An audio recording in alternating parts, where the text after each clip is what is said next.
If the International Phonetic Alphabet has symbols and sounds you haven't mastered yet, it's time for IPA and IPAs with Molly.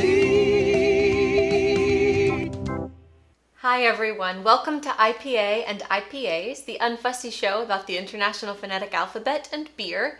I'm Molly from Molly Does Dialects, and tonight we are going to talk about the tapped R. But first, what am I drinking? I have to be honest, tonight is not an IPA night. I don't love them, I'm learning to like them, but I do love dark beer. So tonight I am drinking from Finch Beer Company in Chicago, Illinois, the Sloth Overlord Coffee Stout. This might be my favorite name of a beer that I've had on this show yet. I also really love sloths. I have a sloth on my shirt tonight in honor of the occasion. It says, "Take it slow," and the sloth is making a peace sign and being chill. So I saw the name of this beer, and honestly, I laughed and was like, I have to try that one. I loved the art. It's like a sloth with a scary robotic looking arm, and it's a stout, so I knew I would like it. It's a coffee stout at that, so I'm really excited to taste this. It smells perfect. It smells perfect. Cheers, everybody.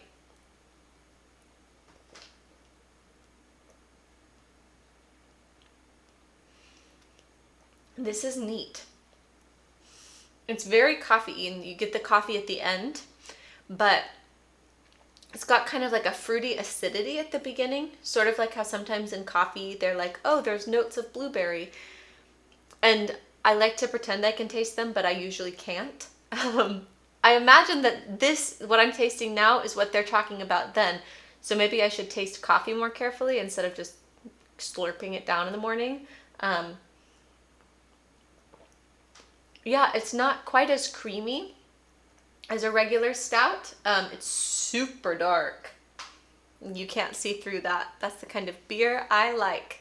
Let me know in the comments below if you've tried anything from Finch Beer Company. I had never heard of them. But they're in Chicago, so for anybody around that area of the country, perhaps you can find it in your local liquor store. So, the tapped R can be a little bit confusing, and that's why I wanted to make a video about it tonight. First of all, it looks like an R, but without the stem. So if you were to draw a regular lowercase r in English, and then you took your finger and you got rid of the stem, you'd have a tapped R in phonetics. And a great easy way to identify this sound is with the word B-U-T-T-E-R.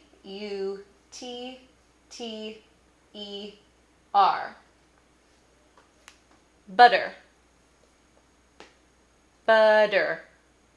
That D kind of sound that you hear in the middle of the word butter is actually not a D, it's a tapped R.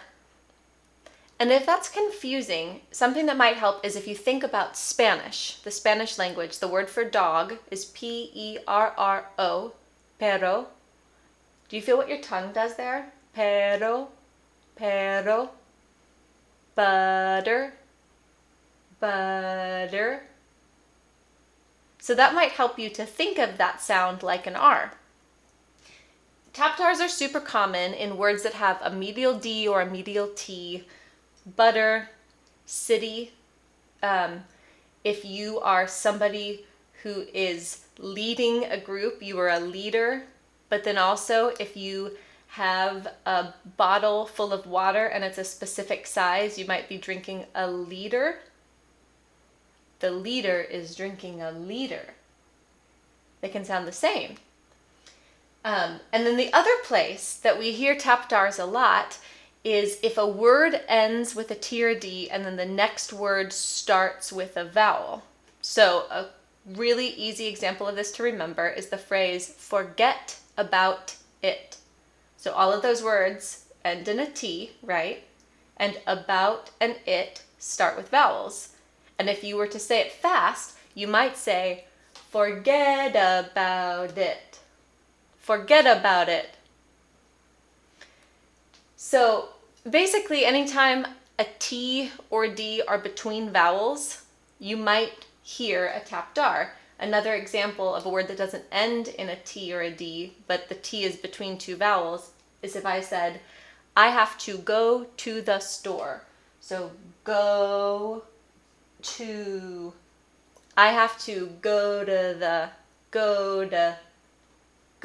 the store, right? Tapped R.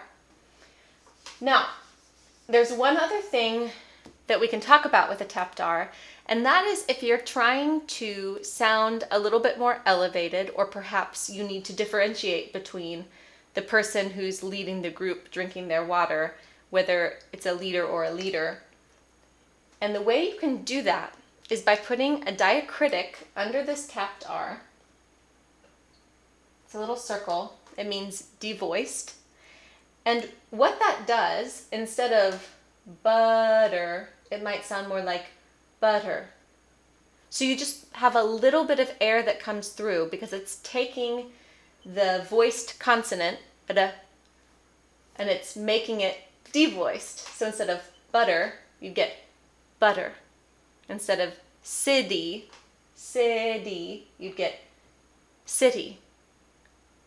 And so it's a really good way to kind of split the difference so you don't sound like inhuman by saying butter, city, city, city, city. Voiceless tapped R. The more you know, right? That's crazy. The first time I had learned about this, it blew my mind. I didn't believe it, and then once I did believe it, I started hearing tapped R's everywhere. So, you're welcome. I've ruined listening for you.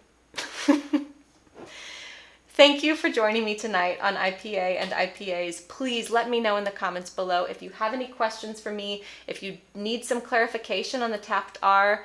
Let me know what you're drinking, what you would like me to drink, and please subscribe to this channel on YouTube. Come back and see me next week. I try to drop a video every Tuesday evening. Until next time, cheers everybody. You can never fail with the fresh pale ale and Molly. He is so scary looking. That is a fearsome sloth. There's like stitches over his eye. What do you think the sloth did to get eye stitches?